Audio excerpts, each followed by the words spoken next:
jaiz. Maka di sisi kita baru ni bincang jaiz. Bangkit Rasul di sisi kita jaiz. Di sisi Mu'tazilah wajib. Melihat Tuhan di sisi kita jaiz, di sisi Mu'tazilah mustahil.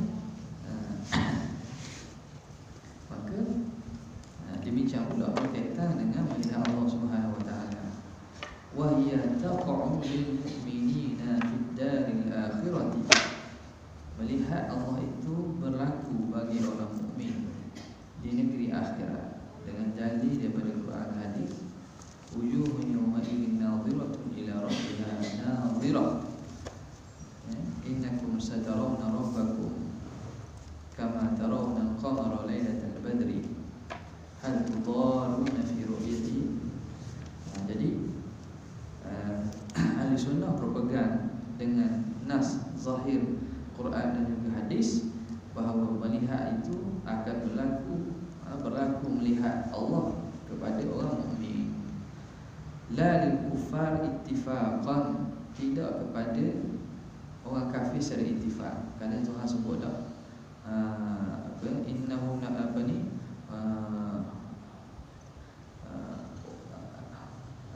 ar-rabbihim lamahjubun. Apa? Wa innahum ar-rabbihim yawma idzin lamahjubun.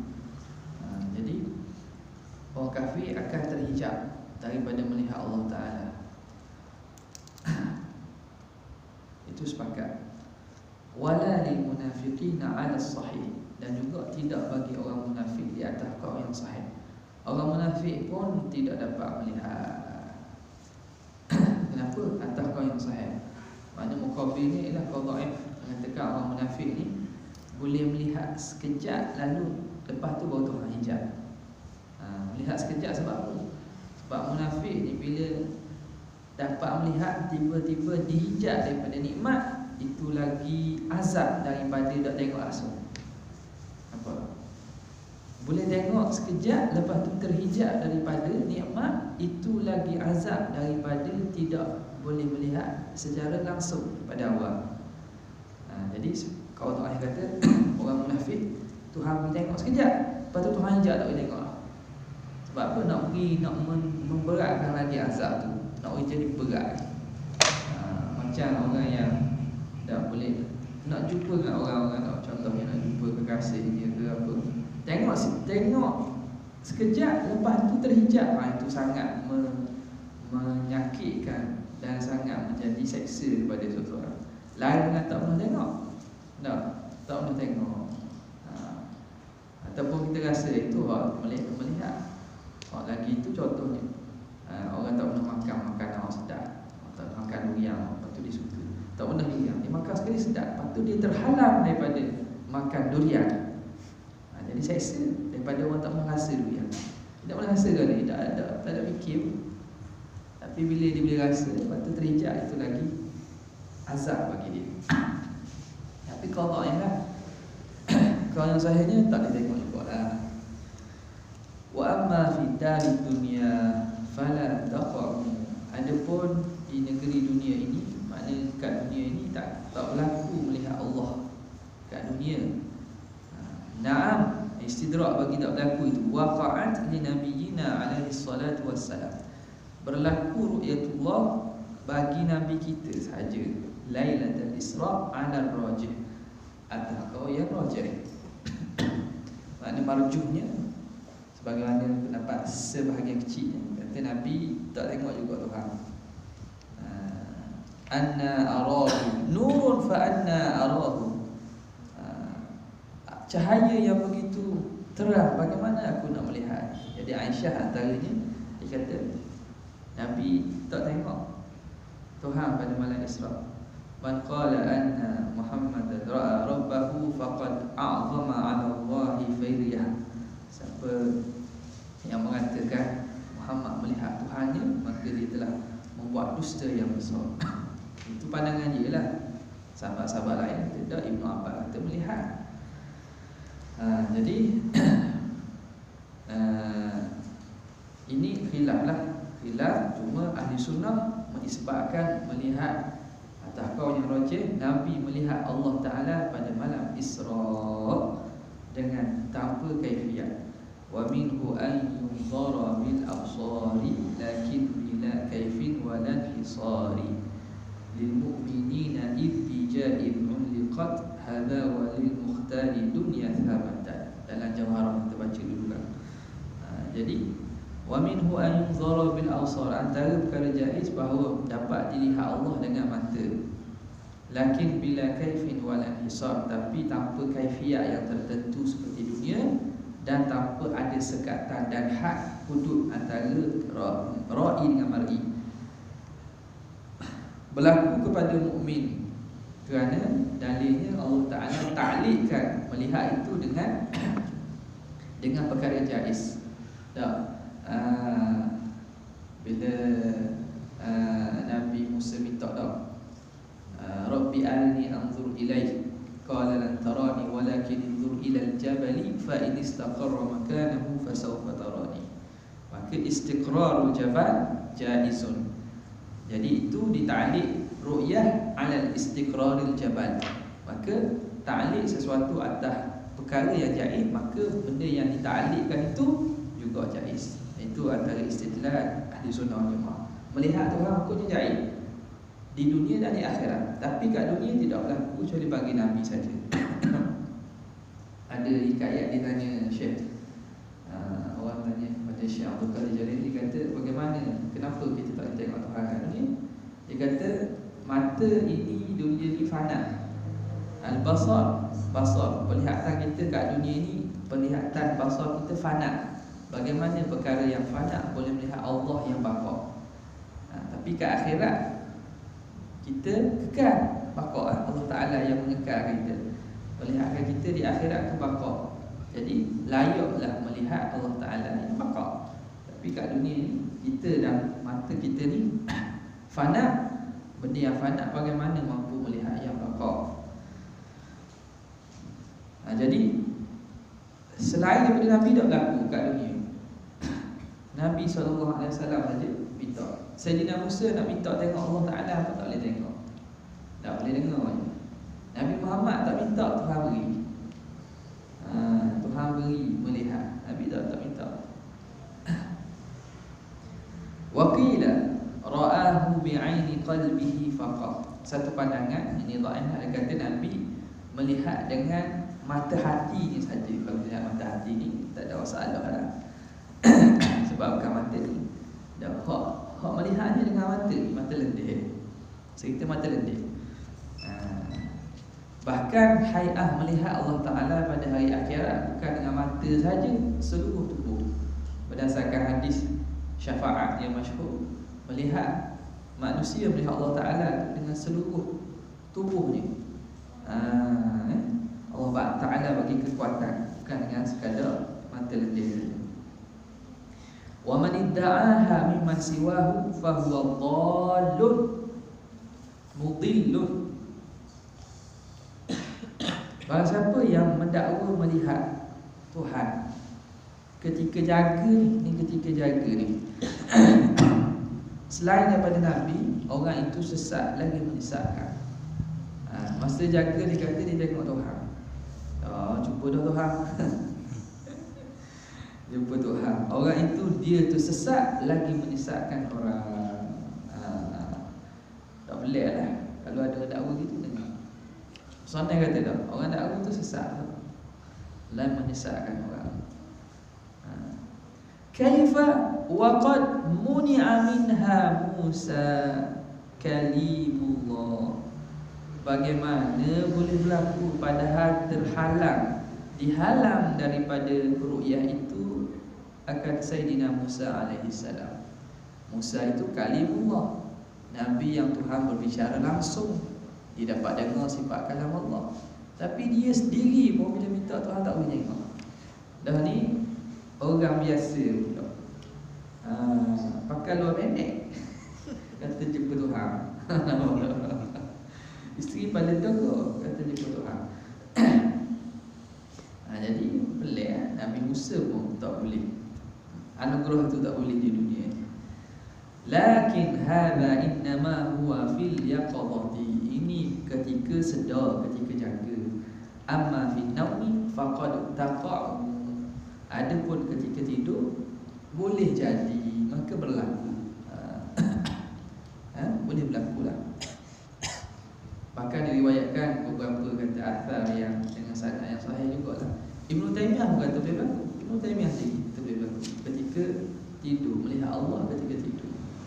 Melihat Allah ketika tidur. Taimiyah kata boleh berlaku. Ada diriwayatkan athar daripada para salafus soleh. Berlaku melihat Allah kalau dalam mimpi itu boleh berlaku.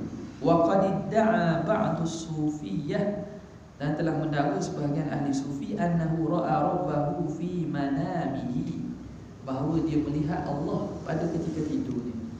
Dan kalau dalam Jawharatut Tauhid dan kita sebagai kitab lain, dia nukilkan hikayat daripada Imam Ahmad bin Hanbal yang mengatakan Imam Ahmad bin Hanbal melihat Allah 9 kali. Cuma sanad tu ada orang datangkan sanad, dia kata antara sanad cerita tu ada rawi kadzab.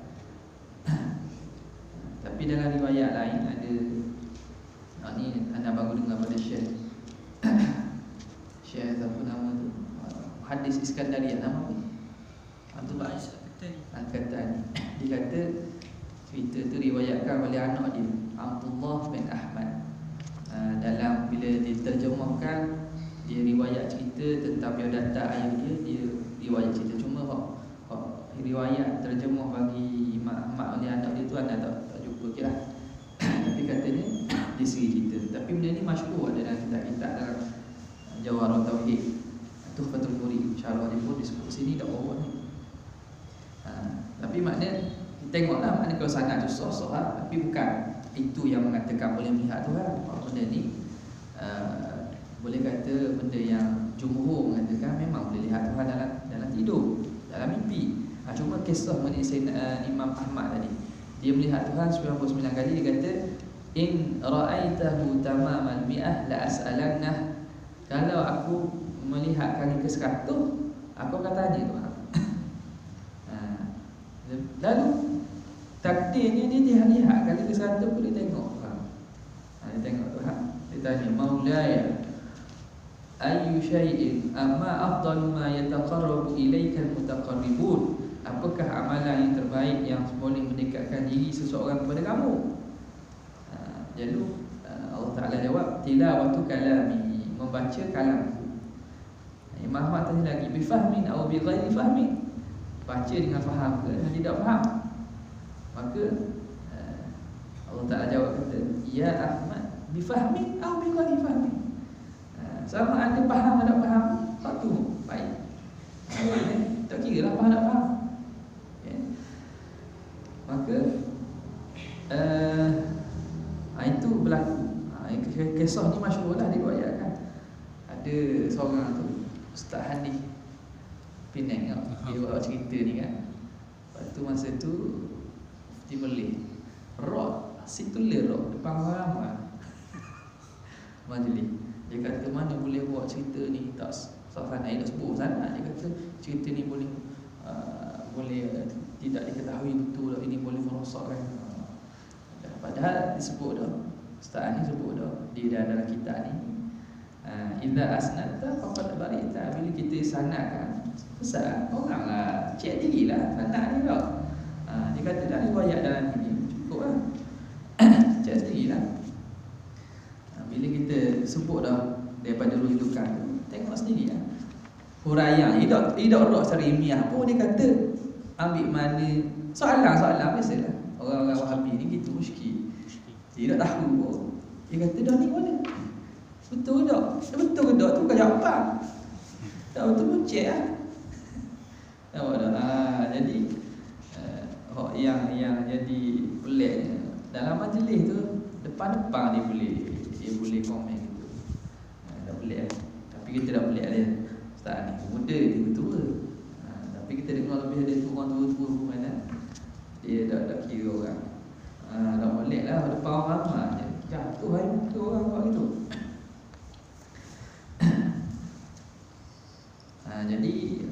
Kena tengok balik kalau ada sanad kepada Anwar Imam Ahmad tu. Kalau ada betul, maknanya boleh jadilah. Kisah bagi cerita tu, tapi boleh melihat Ibnu Taimiyah sendiri boleh kata. Nampak dah, waktu tunjuk gitu. Ibnu Taimiyah kata gini, senyap ni. Jadi dia kata sini, sebahagian ahli sufi mendakwa dia melihat Tuhan dalam mimpi. Faqila lahu kaifa ra'aitah, bagaimana kamu melihatnya? Faqala in akasa basari fi basirati, dibalikkan, dibiaskan, dipantulkan penglihatan mataku pada mata hatiku. In akasa ni maknanya dibiarkan. Ikas gitu. Tuhan biarkan, Tuhan pantulkan mataku pada mata hatiku. Fara'aitu man laisa kamithlihi syai', lalu aku melihat zat yang tidak sama dengannya sesuatu. Jadi mana? Sebab tu ulama kata boleh melihat dalam mimpi. Sebab dalam mimpi dia tidak berkait dengan hukum melihat pada alam nyata. Alam nyata nak lihat duduk depan, duduk belakang nak nampak. Benda kena cerah. Kalau gelap pun gelap sangat, ada nampak kok. Lepas tu kena duduk dekat. Kalau cerah tapi duduk jauh, memang tak nampak. Jadi masafah dengan ada ittisalus syu'ab dengan muqabalah itu syurut untuk melihat benda pada jaga. Masa mimpi syarat tu tak berlaku. Masa mimpi, benda yang kita lihat dalam mimpi tu kan di depan. Dan masa mimpi pun orang boleh jadi tutup api, tapi tengok dalam mimpi nampak. Nampak tak? Masa mimpi mata pun tutup. Jadi syarat melihat yang mana nak melihat pada alam nyata ni mesti benda tu pula berjisim berjiring. Dalam mimpi tak mesti, kerana berbeza alam pada sistem melihat ni, maka ulama kata haruslah melihat. Bahkan dia disokong oleh riwayat-riwayat yang datang daripada ulama alam sufiah dan beberapa yang diriwayatkan daripada salafus soleh. Okay. Jadi kata Tuhan pantulkan penglihatanku pada mata hatiku, maka aku melihat zat yang tidak sama dengannya sesuatu. Cuma melihat Tuhan ni kalau betul lah Allah, benda yang dilihat tu ialah Tuhan tu, dan dia benda yang didapat ataupun diberitahu tu tidak menyalahi syariat, kemungkinan itu betul lah dia melihat Tuhan. Tapi tidak ada jaminan ismah ataupun jaminan betul. Tak ada jaminan hak lihat tu betul-betul Tuhan. Tak ada jaminan. Ia lain dengan melihat Nabi. Melihat Nabi, melihat Nabi. Kalau melihat Rasulullah SAW, waktu jaminan daripada Nabi sendiri bahawa syaitan tak boleh berupa-rupa Nabi. Tapi melihat, kalau melihat Tuhan ni, tidak ada jaminan bahawa yang dilihat tu betul Tuhan. Sebab tak ada wari. Sebab itu boleh jadi kata diterima wahyu daripada Tuhan dalam mimpi gini-gini, padahal orang tu orang sesat. Orang tu orang sesat. Boleh kata aku jumpa Tuhan dalam rupa besar ni, rupa gini lah, gini-gini, tapi itu bukan suatu Tuhan, itu syaitan. Boleh berlaku. Sebab syaitan dia boleh mengaku Tuhan, tapi syaitan tak boleh mengaku Nabi. Dia tak boleh berupa dengan rupa Nabi. Seorang kata tak boleh mengaku Nabi. Okey. Sebab apa kata? Sebab apa kata? Dah gitu hebatlah Nabi. Nabi ni Tuhan jaga, syaitan tak boleh berupa. Tuhan, kalau melihat Tuhan, syaitan boleh berupa. Mana lagi hebat? Faham tak iskal dia? Iskal dia kata syaitan tak boleh berupa pun Nabi, dan tak boleh dakwa Nabi. Tapi syaitan boleh berupa Tuhan dan ngaku Tuhan. Dah hebat Nabi ya.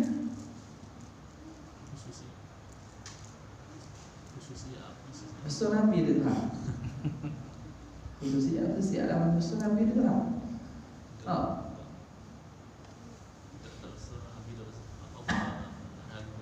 Dan berdasarkan hujah ni mana besar Nabi ya? Berdasarkan hujah ni nak rok ni nak rok tak gitu je tak jadi dengan hujah lah. Tak bukan hujah.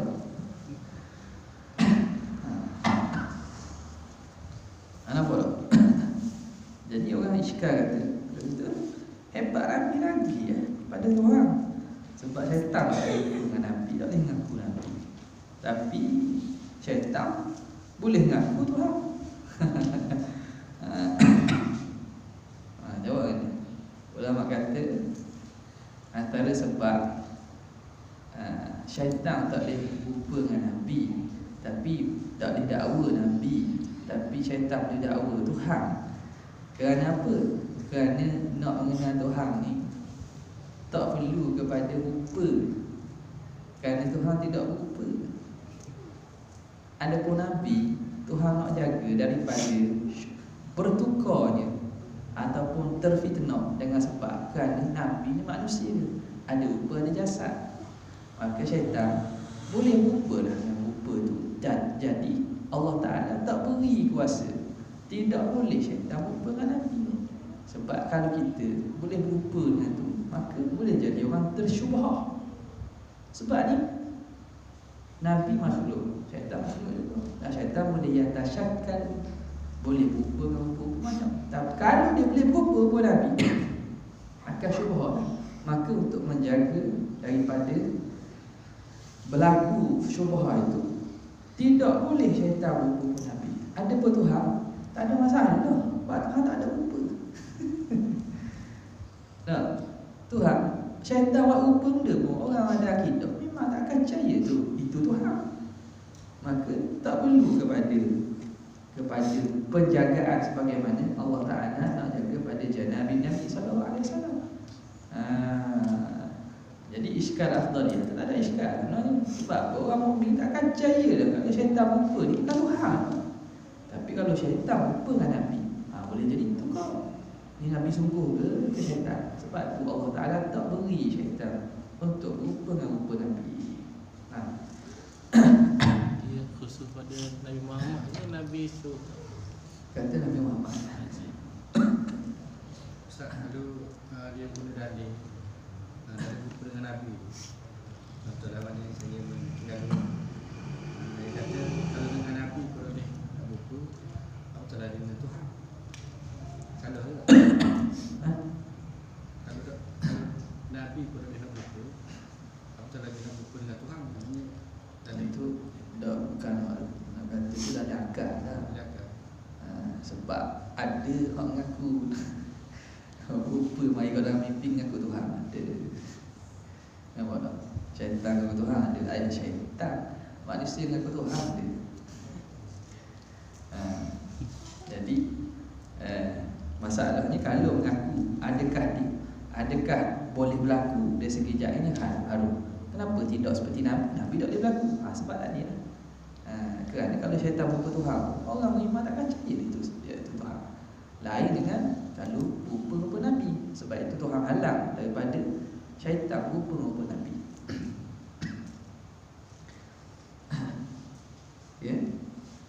Dah antara sesat-sesatnya gitu. Kata mimpi jumpa Tuhan, mimpi jumpa Nabi. Mana ada orang ngaku mimpi jumpa Nabi. Kalau Arqam dulu banyak sangat lah ngaku jumpa Nabi, tapi betul tak Nabi dah tahu. Itu pun ulama kata syaitan tak boleh berupa dengan rupa Nabi, tapi dakwa boleh. Sebahagian kata gitu. Jadi nak kenalnya dengan mengaji syamati lah. Sifat Nabi macam mana. Okey. Wa dhahaba ta'ifatun ila man'iha fi an-nawmi aidan. Dan telah berpandangan sebahagian ulama kepada terhalang melihat Tuhan pada ketika tidur juga. Ada sebahagian ulama dia kata tidur pun tak boleh tengok Tuhan. Wahtajju, mereka berhujah bi annama yura fihi khayalun wa mithalun. Apa yang dilihat dalam mimpi tu, fi naumi tu, ialah khayalan dan misal sahaja. Adapun diri zat Tuhan tak boleh tengok. Dunia ni dunia tak kekal. Mana tak mampu nak mata ni, tak mampu manusia di alam ini melihat zat Tuhan. Jadi kalau ditengok pun, kalau betul pun waktu Tuhan itu misal atau khayalan saja. Boleh jadi benda yang diberitahu tu betul daripada Tuhan, tapi benda dilihat tu bukan diri zat Tuhan. Nampak tak? Contoh ginilah orang tu buat tengok kat TV. Kat di TV tu pancaran misal kepada diri orang tu tak ada situ, duduk kat studio. Nampak tak? Duduk kat studio. Boleh hadiah itu. Boleh hadiah itu. Kalau kita kalau Imam Ahmad tengok Tuhan tu boleh hadiah kita tengok TV. Nanti kita tak ada orang. Boleh hadiah itu. Macam mana? Pandangan mana? Atau pandangan baik ke pandangan sahih? Kalau ni macam TV Dok sekarang ni kita tengok mana? Surat apa? Ni pandangan baik. Jumpa tak? Pandangan baik. Yang sahih. Yang sahih. Kita jumpa dah tadi sahih. Kita boleh tengok. Tengok. Laisa kamitslihi syai'an. Dengan yang tidak samanya sesuatu. Pak pandang kedua dia kata tak boleh tengok Tuhan. Pak tengok tu ialah misal dan juga khayalan saja. Wa huma muhalani alaihi ta'ala, dan itu mustahil atas Tuhan. Maka yang dilihat tu bukan diri zat Tuhan, tapi misal atau khayal sahaja. Qawluhu amma burhan ila akhirih. Lamma anhal kalama ala al-aqaidi al-muta'alliqati billahi ta'ala, dan tak kala selesai musannif perbincangan berkaitan akidah yang berkait dengan Tuhan, akhadha yatakallamu, mula musannif membincangkan ala barahiniha, membincangkan dalil-dalilnya.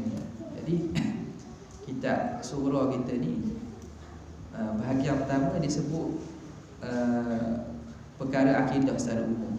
Duk sebut dulu. Bahagian kedua bincang bab dalil bagi akidah tadi. Jadi yang pertama sebut sifat dulu. Akidah dasar lah. 3 bab wajib mustahil harus.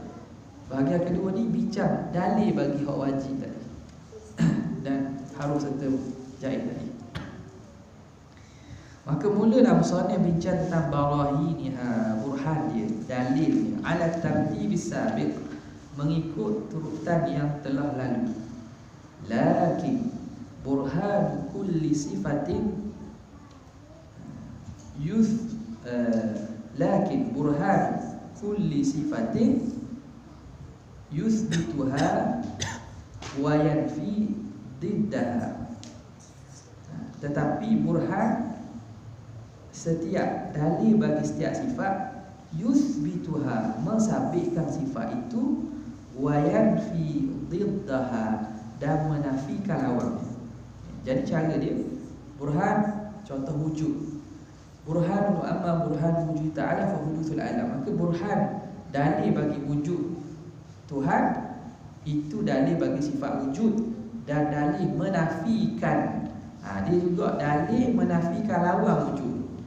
Sekali dah serampang dua mata ni. Wa barahinus sifatil ma'nawiyah, dalil-dalil bagi segala sifat maknawiyah. Wahia barahin sifatil ma'ani, itu dia diri dalil bagi sifat ma'ani. Sifat maknawiyah tidak sebut, disebut sifat ma'ani, dalil bagi sifat ma'ani, dalil qudrat, iradah, ilmu, hayat, sama basar, kalam. Sifat ma'ani. Jadi dalil sifat maknawiyah ialah sama dengan dalil sifat ma'ani. Betul kata. Dalil-dalil bagi sifat maknawiyah ialah diri dalil kepada sifat ma'ani.